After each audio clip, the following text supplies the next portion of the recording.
दोस्तों, welcome back to my channel. आप यकीन नहीं करेंगे, लेकिन इस 14 साल की लड़की ने अपने फिजिकल डिसेबल बहन की बेरहमी से जान ले ली, वो भी तब जब वो सो रही थी। इतना ही नहीं, उसने उसके बाद जो किया वो और भी ज़्यादा दिल दहलाने वाला था। आगे की वीडियो में जो मैं आपको वीडियो क्लिप्स दिखाने वाली हूँ, उसे उस लड़की ने मर्डर करने के बाद खुद अपने हाथों से रिकॉर्ड किया। इस वीडियो में आप देख सकते हैं कि जो ब्लड है वो उसकी बड़ी बहन हेलन का है। और उससे भी ज़्यादा हैरान करने वाली बात तो ये है कि मर्डर के कुछ दिनों के बाद क्लेयर के टिकटॉक अकाउंट में 11,000 फॉलोअर्स बढ़ गए। तो अब सवाल उठता है कि ऐसा क्या हुआ जिसने क्लेयर को एक लविंग केयरिंग बहन से एक कोल्ड ब्लडेड क्लर्ट में बदल दिया। पेनिनसुला की रहने वाली क्लेयर मिलर अपने पेरेंट्स और 19 साल की बड़ी बहन के साथ एक अच्छी लाइफ गुजार रही थी और बाकी टीनेजर्स की तरह स्पोर्ट्स और स्कूल एक्टिविटीज़ में काफ़ी एक्टिव थी। और सो अपनी बहन यानी कि हेलन, जो फिजिकली डिसेबल्ड थी, उसका भी काफ़ी ख्याल करती थी। दोनों बहन में काफ़ी ज़्यादा प्यार भी था। भले क्लेयर हेलन से छोटी थी, लेकिन पूरे सिंसियर से अपनी बड़ी बहन का ख्याल रखा करती थी। देखा जाए तो जो उसने किया वो उसके नेचर के बिल्कुल अगेंस्ट था। इसीलिए ये केस अपने आप में ही काफ़ी स्ट्रेंज है।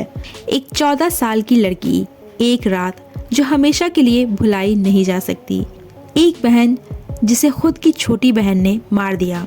ये है क्लेयर मिलर की चौंकाने वाली स्टोरी। इस केस ने पूरे अमेरिका को हिला के रख दिया और आज हम इसके पहलू को डिटेल में देखेंगे। क्लेयर मिलर एक आम लड़की थी जो पेनिनसुला में यूएसए में अपनी परिवार के साथ रहती थी। उसके पेरेंट्स उसे बहुत प्यार करते थे, लेकिन उसके अंदर एक अंधेरा छुपा था जिसे उसकी फैमिली नहीं देख पाए। क्लेयर एक बड़ी बहन थी, हेलन मिलर, जो 19 साल की थी और वो फिजिकली डिसेबल थी। हेलन व्हील चेयर पर थी और पूरी तरह से अपनी फैमिली पर निर्भर थी। क्या क्लेयर अपनी बहन से जलन करती थी या फिर उसके अंदर कोई और प्रॉब्लम थी? दोस्तों, इस केस का सबसे बड़ा शॉकिंग हिस्सा तो ये है कि क्लेयर अक्सर अपने टिकटॉक और ऑनलाइन प्लेटफॉर्म पर वॉयलेंट और डिस्टर्बिंग कंटेंट पोस्ट किया करती थी। उसके अलावा उसके दोस्तों ने भी कहा कि वो अक्सर अजीब तरीके से बात किया करती थी और कभी कभी अपनी बहन के लिए नाराज़गी दिखाया करती थी। क्या ये सब कुछ एक इंडिकेशन था कि कुछ बुरा होने वाला है? क्लेयर के दोस्तों के मुताबिक उसने कुछ दिनों से अजीब और वॉयलेंट बातें करना शुरू कर दिया था। एक दोस्त ने बताया कि क्लेयर अक्सर कहती थी कि उसे अपनी बहन से नफरत हो गई है। एक और दोस्त के मुताबिक क्लेयर ने बार बार कहा कि उसके अंदर एक अजीब आवाज़ आती है जो उसे बुरे काम करने के लिए फोर्स करती है। क्या ये एक बड़ी वार्निंग थी जो लोग समझ नहीं पाए? खैर, 21 फरवरी 2021 की रात पेनिनसुला का एक शांत शहर, एक आम घर, लेकिन उस घर के अंदर एक ऐसी घटना होने वाली थी जो दुनिया को हिला के रख देगी।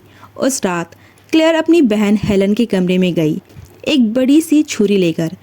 बिना किसी चिंता के, बिना किसी एक्सप्रेशन के उसने अपनी बहन के गले के ऊपर वार कर दिया। बार बार किया, जब तक हेलन की सांसें रुक नहीं गई।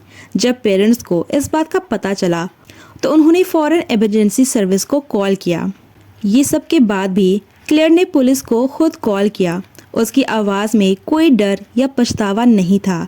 जब पुलिस पहुंची तो उन्होंने देखा कि हेलन अपने बिस्तर पे पड़ी हुई थी, लहूलुहान, और उसका गला कटा हुआ था। क्लेयर ने बिना किसी शर्म या अफसोस के अपना गुनाह मान लिया। उसने कहा, मुझे नहीं पता मैंने ये क्यों किया।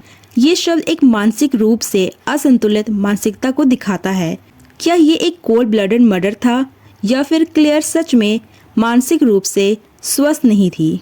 जांच के दौरान ये पता चला कि क्लेयर मिलर टिकटॉक पर काफ़ी एक्टिव थी। उसके कई वीडियोस वायरल थे और कुछ लोगों का मानना था कि उसने सोशल मीडिया के प्रभाव में आकर ये सब कुछ किया, लेकिन इसका कोई ठोस सबूत नहीं मिला कि उसने फेम के लिए अपनी बहन की हत्या की। कोर्ट ट्रायल के दौरान उसने अपनी गिल्टी और मेंटली इल का इकरार किया, जिसमें ये माना गया कि वो मेंटली डिस्टर्ब थी, यानी कि क्लेयर एक सीवियर डिसोसिएटिव डिसऑर्डर से गुजर रही थी। ये एक ऐसी स्थिति होती है जिसमें इंसान अपने इमोशन और रियलिटी से डिस्कनेक्ट हो जाता है। क्या उसका दिमाग सच में उसके कंट्रोल में नहीं रहा या फिर ये एक सोची समझी योजना थी? ये केस सिर्फ एक मर्डर केस नहीं है बल्कि एक वार्निंग है। क्या हम सोशल मीडिया का प्रभाव को नज़रअंदाज कर रहे हैं? क्लेयर जैसी लड़कियां जो अपने अंदर एक अंधेरा महसूस करती है, उन्हें मदद की ज़रूरत होती है। सोशल मीडिया एक प्लेटफॉर्म हो सकता है जो उनको और नेगेटिव बनाता है। एक्सपर्ट्स का कहना है कि ऐसे केसेस सिर्फ एक इंडिविजुअल के मेंटल स्टेट का नहीं बल्कि सोसाइटी और पेरेंट्स की रिस्पॉन्सिबिलिटी का भी मुद्दा उठाता है। क्या पेरेंट्स को अपने बच्चों के ऑनलाइन एक्टिविटीज़ और मेंटल हेल्थ का ध्यान रखना चाहिए? ये केस एक मिसाल है कि कैसे मानसिक समस्याओं को इग्नोर करना एक भयानक अंजाम दे सकता है। क्लेयर की बात करें तो न्यायालय ने उसे 12 से 14 साल की सज़ा सुनाई।